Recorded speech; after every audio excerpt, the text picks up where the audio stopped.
GMNA uses artificial intelligence for generated speech, visuals, and production.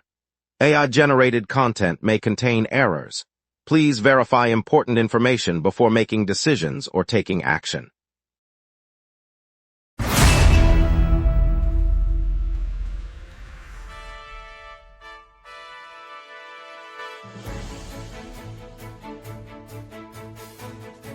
Live from the GMNA News Center, this is the Lunch Break News Hour. Good afternoon, Montreal. Gas prices are hovering near $2 a liter as Middle East tensions push costs higher, and police just busted a counterfeit document lab downtown. Expect moderate traffic delays with road closures, and later tonight enjoy the floating outdoor movie night. Over to you, Jeff. The city's floating outdoor movie night takes place this Friday at the Old Port, featuring a classic French-Canadian film projected onto a giant screen anchored on the river. Admission is free. Attendees are encouraged to bring blankets, portable chairs, and snacks, while ferries run every 15 minutes from the Jacques Cartier Bridge to the viewing area. Limited on-site parking is available for bicycles only, so most visitors rely on the STM Metro Line 4 stop at Place d'Armes, walking 10 minutes to the waterfront. Lots to get to, and the floating outdoor movie night will start soon on the river, so let's begin together. Good morning, Montreal.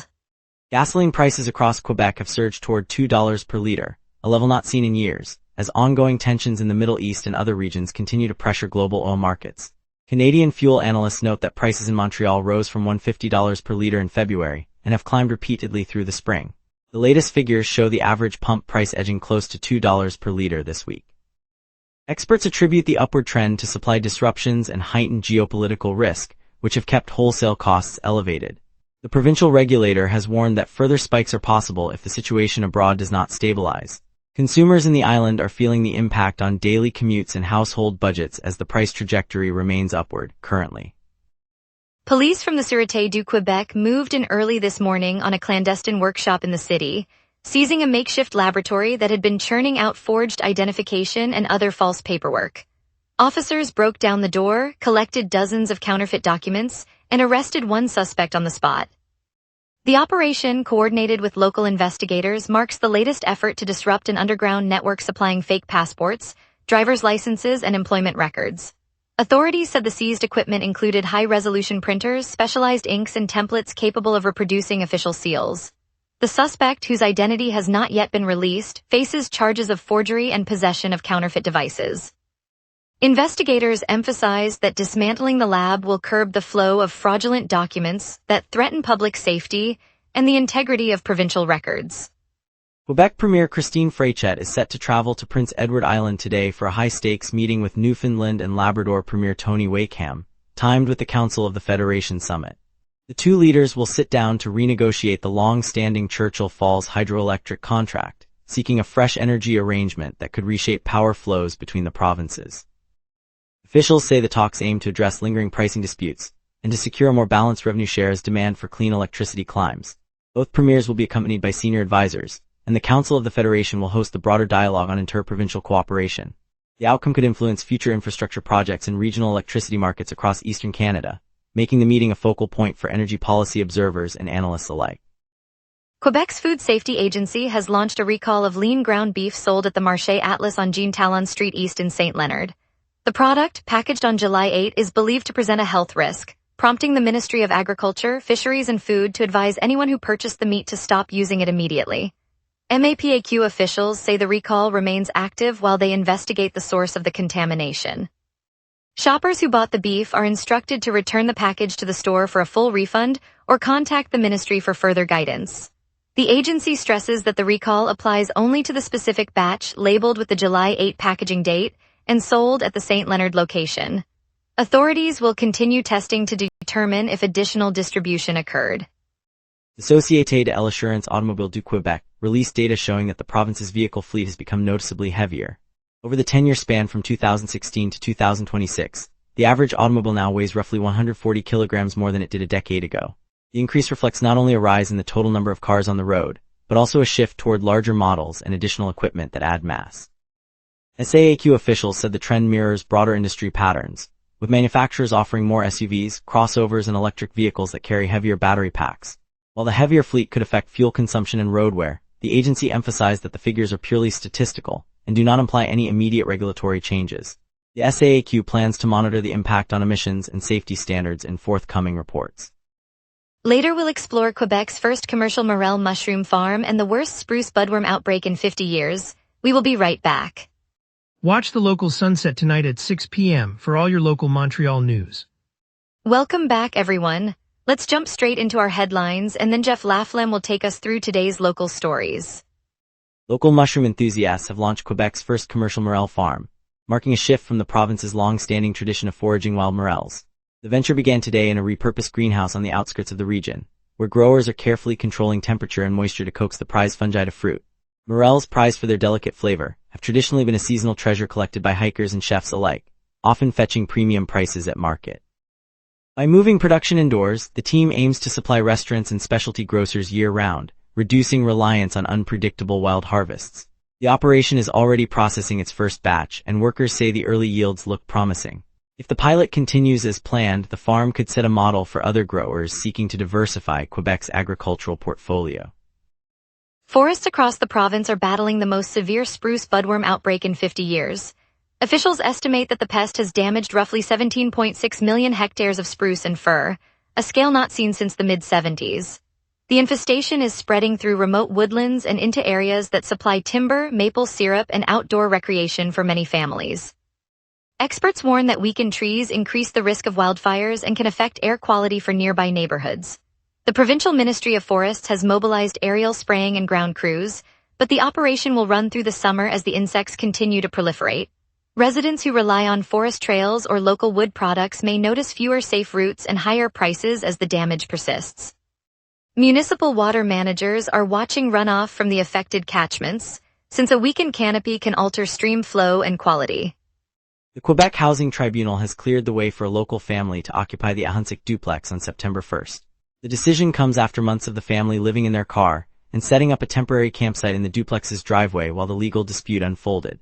Tribunal members concluded that most household members are eligible to move into the unit, ending a precarious shelter situation. Officials noted that the ruling follows a review of tenancy rights and the family's documented hardship. The upcoming relocation will allow the family to secure stable housing before the autumn cooling period, shifting them from a mobile existence to a permanent address. The tribunal's order also signals that similar cases may be resolved through expedited hearings, though each situation remains subject to individual assessment. Business leaders across the city are sounding the alarm over a lingering vacancy crisis on the main commercial corridors. A recent La Presse survey reveals that dozens of storefronts on key avenues remain empty, and owners say the backlog of unfilled spaces is choking foot traffic and sales. Retailers report that despite incentives announced last year, few landlords have moved to fill the gaps, leaving small shops to shoulder higher rent burdens while waiting for new tenants. The persistence of these vacancies, which have plagued the downtown core for years, is prompting calls for faster coordination between municipal officials and property owners. As the empty windows stretch farther each month, merchants warn that the slowdown could ripple into job losses and reduce tax revenue if not addressed promptly. Shoppers report finding fewer options for groceries and services, forcing many to travel farther for everyday needs. On July 20th, the provincial government in Ottawa announced a joint agreement to speed up environmental assessments for major infrastructure and resource projects across the province. The new framework aims to cut the lengthy review periods that have frustrated developers and delayed projects such as highways, rail lines, and renewable energy facilities. By coordinating the provincial and federal steps, the process will move more quickly from initial study to final approval, potentially shaving months off timelines that affect everything from construction jobs to the delivery of clean energy power. Officials said the move responds to long-standing criticism that Canada's assessment system can stall investment, while still preserving core environmental safeguards. For commuters and residents, faster approvals could mean earlier access to improved transit routes and a quicker rollout of projects that support local economies.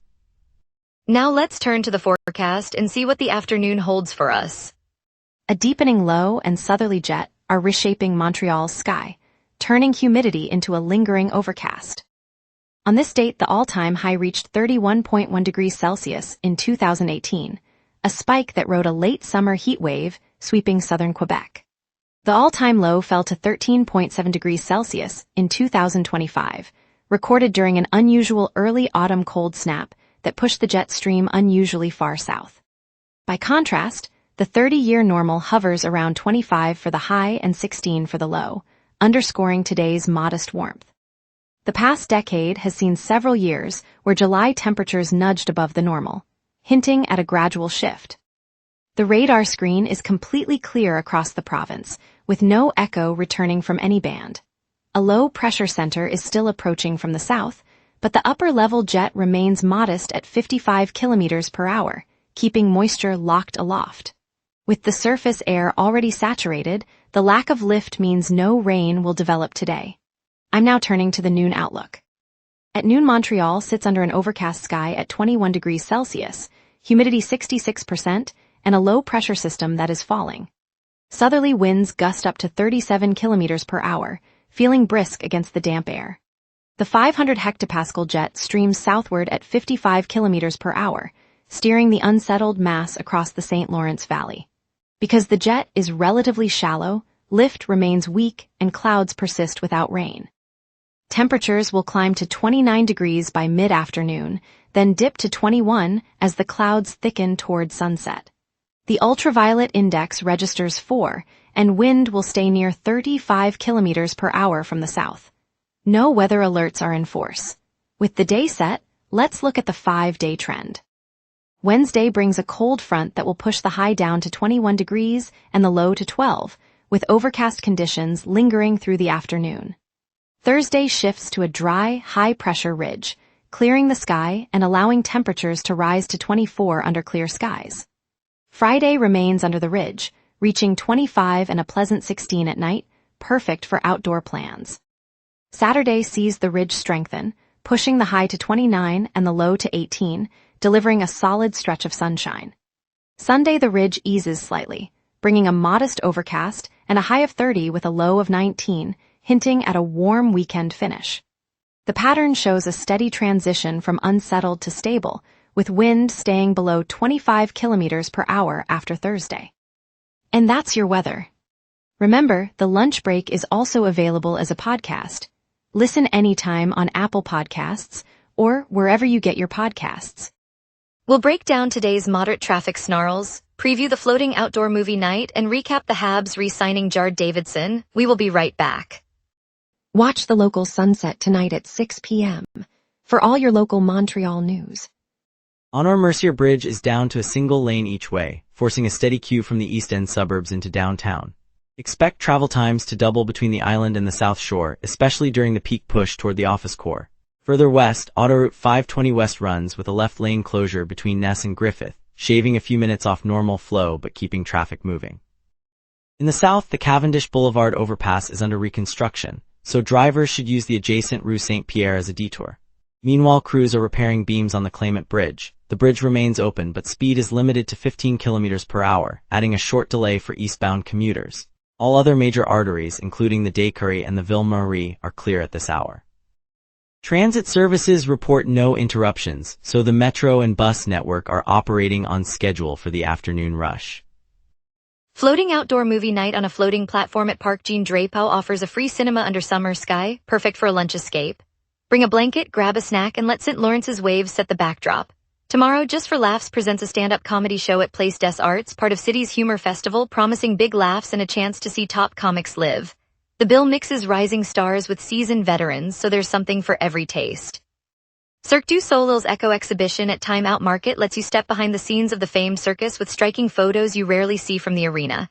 The images are drawn from recent tour, giving an intimate look you won't find online. At the base of Mount Royal, Les Tam Tams gathers drummers, dancers, and vendors every weekend, offering a soundtrack to your afternoon stroll. It's a perfect spot to pause, people watch, and soak up the city's multicultural rhythm. And now here's Jason with sports. Here's the latest on Montreal's hockey scene, from coaching moves to roster updates. The Canadiens announced they have added Derek Lalonde to the staff as associate coach, bolstering the bench for the upcoming season. In addition, the club secured AHL forwards Jard Davidson and Hunter McCown with new contracts, keeping the depth pipeline strong. The Montreal Canadiens have locked in forwards Jard Davidson and Hunter McCown on 1-year, two-way deals for the 2027 season. The extensions preserve valuable depth in the organization and give the pair a clear path to contribute at the NHL level. On Monday, the Canadiens officially confirmed Derek Lalonde's appointment as associate coach, adding a veteran voice to the coaching roster. Lalonde, who previously served as an assistant with the Tampa Bay Lightning, brings playoff experience to the Habs bench. Steve's Music Store on Ste. Catherine Street East in downtown Montreal has been a cornerstone of the city's music scene for 61 years. Founded by a passionate guitarist, the shop has stocked everything from vintage amps to first-edition sheet music, becoming a gathering place for budding artists and seasoned performers alike. This week, the family announced the closure of its final storefront, citing rising rent and the shift to online shopping. Over the next 2 days, they'll host a virtual auction of the remaining inventory, giving fans a chance to own a piece of the store's history. Steve's meant more than a retailer. It was a rehearsal room for the city's soul, and its loss is felt in every alley of downtown. Stay tuned for a heartwarming goodbye as the iconic Steve's Music Store closes its doors for the final time in Montreal. Coming up tonight at 6, the local sunset. Your neighborhood, your city, your news. From City Hall decisions to the stories happening right on your street, we cover what matters most to Montrealers. Join us tonight at 6 p.m. on GMNA for the local Sunset Montreal's evening newscast. Residents of Point St. Charles are alarmed as a pungent chemical odor wafts from a downtown decontamination site, sparking concerns over possible health impacts. The smell has lingered for days, prompting neighborhood anxiety. Local officials say the project follows safety protocols, but many fear long-term exposure. Carl Dumont is there. Carl Dumont. Thanks CJ Waterhouse. On Tuesday, July 21, 2026, I'm standing at the corner of Island Street and Augustin Canton Street, where a cloud of sharp chemical odor hangs over the construction site like a warning sign. Workers in orange vests pause, their faces scrunched as they lift soil from the old industrial lot, and the scent, metallic like a cleaning solvent, drifts down the narrow alleyways, slipping into open-air cafes and the front doors of low-rise apartments. Residents gather on stoops, children clutching their parents' hands, eyes narrowed as they try to locate the source. City officials in hard hats explain the smell is tied to decontamination excavation, yet they offer no timeline for when the air will clear. The community's unease is palpable, a collective breath held in uncertainty. For families here, the smell is more than a nuisance. It's a reminder that the ground beneath their homes is still healing. I'll keep you posted as the situation develops. Neighbors continue to voice concerns, hoping the city will provide clearer answers before the next shift begins. Carl Dumont, virtually at construction site at Island St. and Augustin Canton St. On a bright Saturday afternoon in the St. Henry district, a routine traffic stop turned into a moment that rippled through the neighborhood. Officer Leah Dubois, known for her calm demeanor, pulled over a local driver near the corner of Rue St. Patrick and while checking paperwork was unexpectedly met with a barrage of insults that the driver filmed with his phone. The video quickly spread, and the man now faces criminal defamation charges for publicly denigrating an officer. What could have ended in division instead sparked conversation. Within days, the community center on Rue St. Felix opened its doors for an open mic dialogue, inviting residents, police, and youth to share stories and listen to one another. A local high school teacher led a workshop on respectful communication, and several neighbors signed up to mentor at-risk teens, hoping to replace anger with understanding. The scene that began with a heated exchange has become a catalyst for connection, reminding us that even the toughest moments can plant seeds of empathy. We're all learning how to listen a little better each day. In the bustling heart of downtown Montreal, just steps from the historic Bell Centre, the Canadiens' front office gathered on a crisp autumn afternoon. General Manager Kent Hughes stood beside longtime scout Marie-Claude Bouchard as they announced the addition of Derek Lalonde to the coaching staff, naming him associate coach. Lalonde, a native of Saint Jean, brings a decade of experience shaping young talent in the AHL, where his teams were known for their relentless work ethic and community outreach programs that stocked local food banks after games. Inside the modest press room, a modest wooden table bore a single bouquet of red and white tulips, a quiet nod to the fans who lined the streets outside. As the announcement concluded, a teenage fan from the plateau who had followed Lalonde's career through online streams stepped forward, shaking his hand and thanking him for showing kids like me that hard work really does open doors.